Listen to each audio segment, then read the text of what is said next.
Hi, I'm Mariko with Bodyworks. Today I'm going to show you how to take care of your low back. So a couple of things before we get started. I'm going to go in order. This is the best order that I've come up with anyway that for stretching is going to be helpful, beneficial. Couple of things. So for those of you who've come in to see me, you should know at this point that opposing muscle forces are really important. So if your back hurts, it's because it's way overstretched and it is screaming at you. And we're just talking tissue problems. We're not talking joint, okay? So if your muscle fibers get so overstretched, they literally have nowhere else to go. So then it's going to send a huge response like, hey, help us, help us, help us. A lot of people will take that as, oh, I need to stretch this. I need to care for this because it's hurt. It's all knotted up and those kinds of things. But typically it's because it's overstretched, it's overcompensating, it's just spent. So here's the back that hurts, right? Then here's the front when we do things like this all day and we're hunching over. And so our hip flexors right through here and our abdominal band through here gets really, really tight. And so tissue can just like fold in on itself. And it's okay because it has somewhere to go. And it's not gonna yell at you and say there's a whole lot of pain for a very long time. I mean, like years even possibly. So the important thing to understand here is typically when somebody has low back pain or sacral pain or even hip pain, like through here, it is usually coming from the front. Again, we're not talking about joint problems or disc problems, things like that. We're just talking about the myofascial system, so the muscular and fascial system. Okay, so I'm gonna take you through some exercises. You can choose to do these however you want to. I mean, ultimately, at the end of the day, you do what works best for you long-term. I don't want short-term gains, I want long-term gains. So pay attention, like, if you stretch like this when your low back hurt, how long did it feel better for? Probably not very long because it's probably already overstretched. So the protocol that I'm going to take you through that I've come up with that's really helpful for the low back is totally up to you. But the thing is, always stretch the back side first, stretch the front side last, because we're stretching the elongated first, and then we're ending with stretching the tight tissue so that it pulls up. So it's not here, it's here. And hopefully that makes sense. Okay, so before we get into the stretches, I want to talk about my posture right now. So this cross-legged or lotus position is not a great position to be in consistently. This position right here will cause low back pain if you were in it frequently. So me sitting in this for a couple of minutes, no big deal. But if I'm gardening or if I'm doing a project on the ground or like whatever I'm doing, if I'm here for even 15 minutes like this, it's gonna cause low back pain, possibly knee pain, possibly hip flexor pain. So the key is with any time you're doing any kind of static movement, so this is static, like we're not moving, you need to rotate as much as possible. So maybe I'll start here. Maybe I'll start with my legs straight out. Maybe I'll pull my legs up like this and sit up nice and tall so my spine can get a stretch. And then rotate this. The key thing is if you want to decrease the likelihood of having pain, it's movement. Movement is the biggest thing. So just remember that whenever you are stuck in a position where you're not going to be moving for a while, just make sure you're moving as much as possible. Okay, let's get into the stretches now. So first, we're going to do a knees to chest. Okay, so you're going to lay on your back and you're going to pull your shoulder blades. So I could be here, but I'm going to pull my shoulder blades so that the floor is kind of pushing them together. So instead of them being here, we're here, okay? And then I'm gonna adjust my pelvis so that there's no space in my low back at all. I'm gonna extend, wait, I don't think you can see that. Okay, gonna extend one leg and then pull the other towards my chest. And breathe.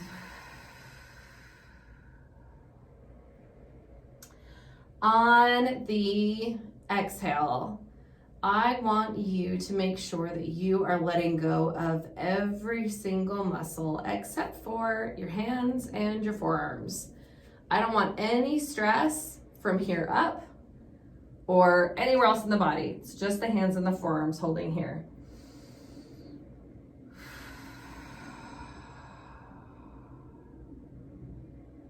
Try to sink into it. Notice if your hip flexors are tight, that's very possible. Hip flexors are right through here on the front. Okay, and if they're tight, see if you can rotate. So if you come here, like more towards your midline, does that feel better?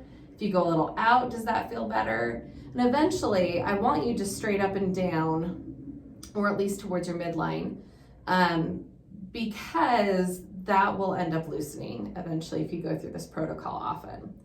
Okay, so we're gonna breathe in.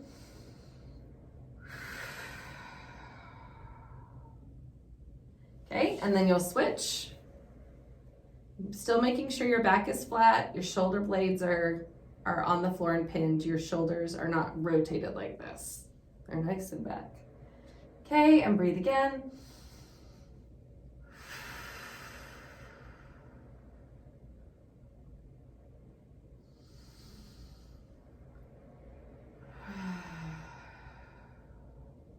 Now, I like to go through this rotation like 3 or 4 times, and sometimes I'll hold one leg for like a solid minute or 2, and then I'll rotate. It all depends on what feels good for your body. If you start doing this and it feels like really tense, you're a little panicky, remember to breathe into the pain, into the tenseness. It will go away. Don't say, oh, I can't do this hurts too much. Trust your body, trust your breath, move through it, okay? It's just like me working on you, right? Okay, if you don't have enough time to do that though, a good alternative is to just pull both knees up, okay? Relax your ankles, not up here, just relax them.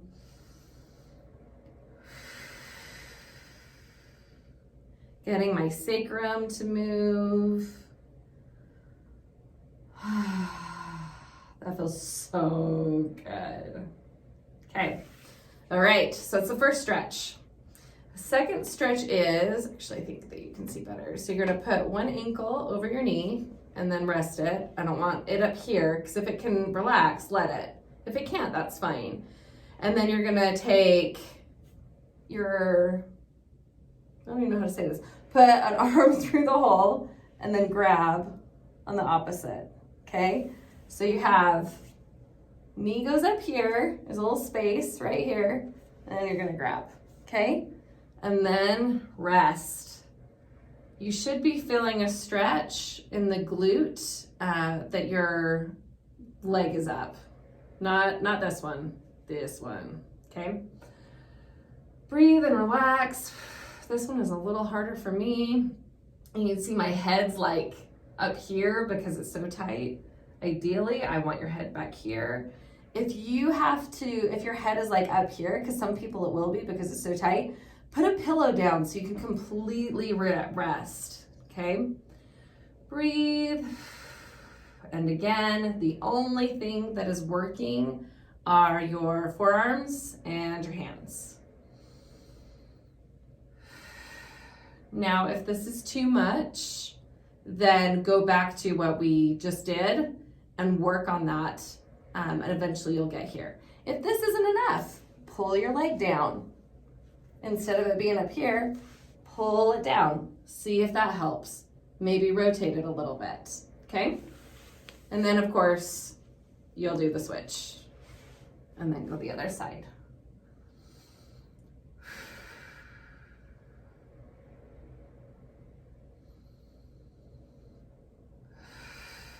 One, I want your legs at about like 90 degrees, okay? I want your shoulders and your hips lined up as much as possible. Hands like this in front of you. Head rested. Okay, you're gonna inhale, and then on the exhale, you're gonna move this leg forward, the top leg forward, and the top arm behind, okay? All right, so we're gonna go.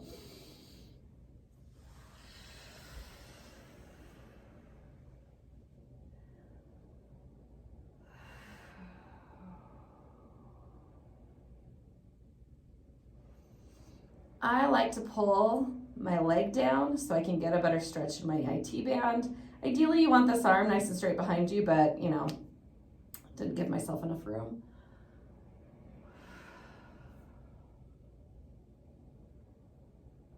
This is a great pec,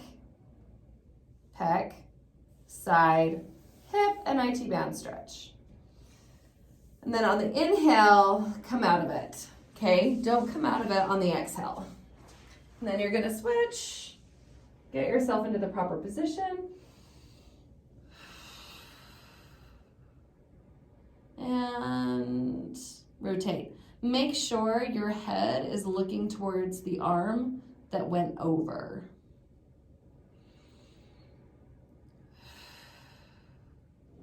Okay, for the next stretch, this is Cobra or modified Cobra in yoga. So now that we've got the back line stretch, well, the glutes and the IT bands anyway, and the low back. So now we're gonna stretch out the front. So hip flexors, abdomen, rib cage. All right, so you're just gonna lay flat on your stomach. You can choose to have your feet relaxed, or you can curl your toes up underneath you. I feel like my calves are always super tight, so I like to curl my toes underneath me so I can get a calf stretch as well. All right, so you can either be here with forearms at your sides, most like as close to 90 degrees as possible. Big deep breath. And tilt your head back.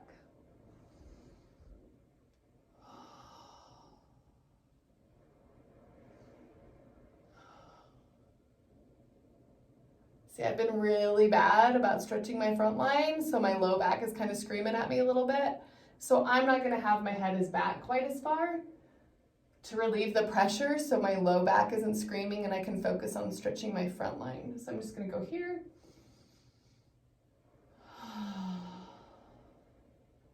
Okay, and if that isn't enough of a stretch in your abdomen and front, you can move to here. Honestly, that is too much for my back. I need to be better at caring for myself. Okay, so I'm gonna move back to here, which is pigeon, okay? So you're gonna pull a leg forward as much as you can. This is about, I mean, ideally you want it to be at like 90 degrees, which would be here for me. I'm way off, I'm at like 45 right now. Okay, and then your back leg is as straight as possible, so lined up. And then you're gonna grab your ankle.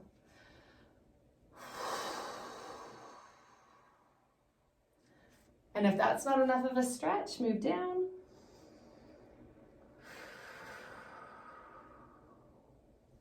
Remember when I was talking about being tense? This is a very intense stretch. Right now, everything is shaking on me. I'm like, I can't do this. But if I rest, I pay attention and I trust my body, I know it will. But I'm gonna come up here because this is a little bit easier.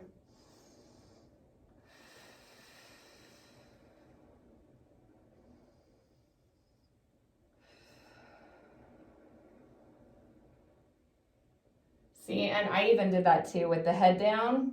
I want your neck nice and straight, as going along with your spine as much as possible.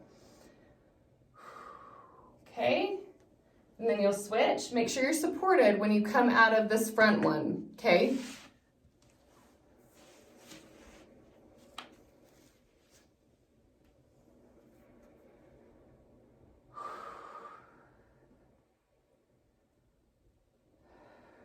This one is lovely because it stretches your glutes and your quads and your hip flexors and your psoas, like lots of great things.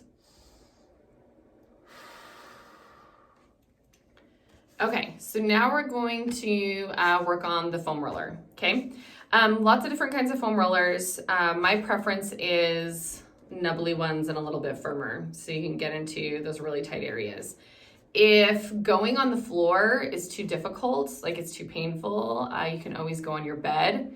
As long as it's a spring bed, memory foam doesn't work so well.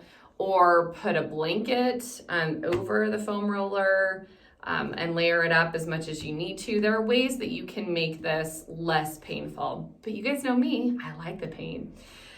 So first we're gonna start off with foam rolling the sacrum. I don't love this actually, but a lot of people enjoy it, so I'm just gonna do a video so you guys understand how to do it. All right, you are going to place the foam roller like right next to your butt, and then you're gonna slowly and then move your feet in, lay down and relax.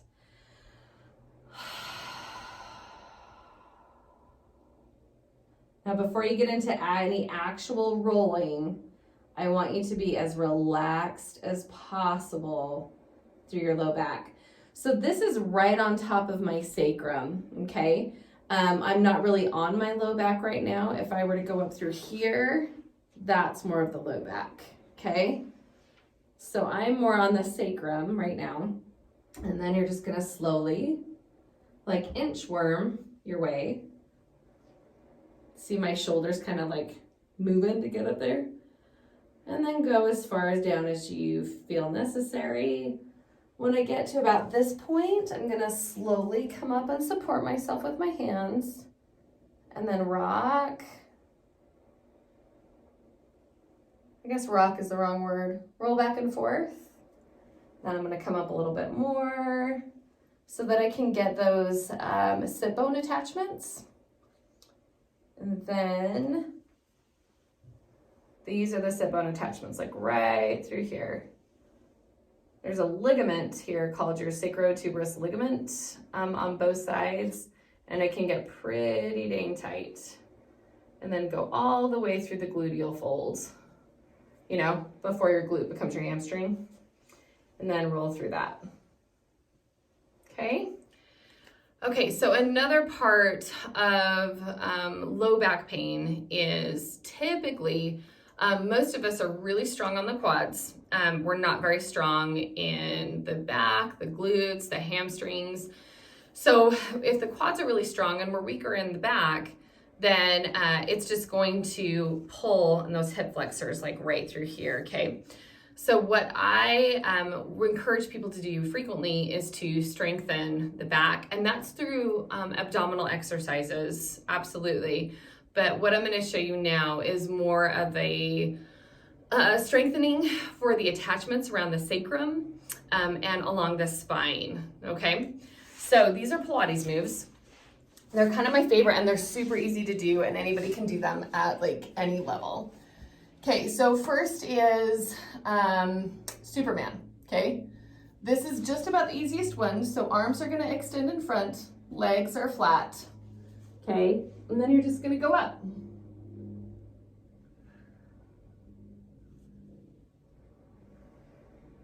Okay, and then the next one, if that's too easy, you can pull your legs and your arms up at the same time. And you can hold for as long as you want and go down. Okay, and if that's too easy, then you can do swimmers. Opposite leg and opposite arm. It's very important that your pelvis isn't moving like this. It's not this, it's just arms and legs moving. Okay, so next we're going to work on what I call the whiskey barrel bands of fascia around the quad specifically. So we have about mid-thigh a whiskey barrel band of fascia that goes around, and there are several points of fascia that come through here. So your IT band is fascia. We have a lateral line of fascia that goes through here and a spiral line of fascia that goes through here. And then this whiskey barrel band. So this area gets like super congested. And especially if we're the type of person who like rotates out like this, okay, it's gonna get really congested and hung up like right through here. So what we're gonna do is, if I don't fall, I typically use my kitchen counter because that's a good height for me. I don't want you hunched over like this when you're doing it. So I want you to find the leg ratio height where you're not super hunched, okay? So get your leg up on a surface, a hard surface, and then you're going to like take your elbow, you're gonna grab about mid-thigh. So you're gonna pull from the outside in. See how my leg goes, my toes are pointing in, okay? So it's about mid-thigh, you're gonna pull like kind of on the side, not on the top necessarily, but kind of on the side. You're gonna grab and hook with your elbow, and then I like to take this hand to kind of help move it along. And then I'll rotate so that my pelvis is forward. And instead of hunching, I'm gonna bring myself up so that I have good posture. So right now I feel a stretch in the back of my knee and in my hamstring, and a little bit on my calf, not too much though. And my glute is super tight, so I'm gonna like try to loosen up. There we go. And just breathe. Okay, and I feel myself slipping, so with this hand, I'm gonna grab and pull down to make sure. See, like I'm grabbing and pulling down, not up, I'm going down. And then I'm gonna re-hook because I kind of lost it. And you're gonna need to do that probably several times so that you are making sure that you're hooking from the side over, okay? So once you've got that middle piece taken care of and that feels good, like I'm feeling tinglies down my foot, like all those like good releasing tinglies, okay? And then I'm gonna grab my hand again, I'm gonna pull to help support, and then I'm gonna get closer to my knee. So this just helps move your quads back to where they should be. And so now like my pelvis is kind of like rotated out. I'm gonna adjust myself so that I'm straight on, adjust my posture while I'm doing this. And if you're doing this properly, this should not tax your upper body like at all. It shouldn't tax your elbow, your shoulder, anything like that. Because really you're just using the gravity to push yourself down, okay? And then I'm gonna hold again before I move. I'm gonna pull so that I don't lose this, and then go right next to my knee. Make sure you breathe. And then of course, do the other side, okay? Okay, and then so next, if you can't do the pigeon stretch, like you're not flexible enough for that, or you have some back problems that won't allow you to, you can just always go to the standard quad stretch. So, you know, the heel to your glute business, okay? What a lot of people will do is this, and maybe come up and forward like this, okay? That's not a quad stretch, like at all. So where I want your leg is as close to your other knee, like knees together. You can't tell the difference between my legs right now because it is knee to knee. And breathe. Okay, I am tensing up my quad like it's trying to protect, so I'm just gonna kind of shake out. And then just stay here as long as possible. If you need to, you can always like pull back to get a bigger stretch like this. It requires a lot of stability and balance in order to do that. But if you're not getting a stretch this way, just pull back with your leg, okay? Thank you so much. I appreciate you checking out these videos, and I hope they help.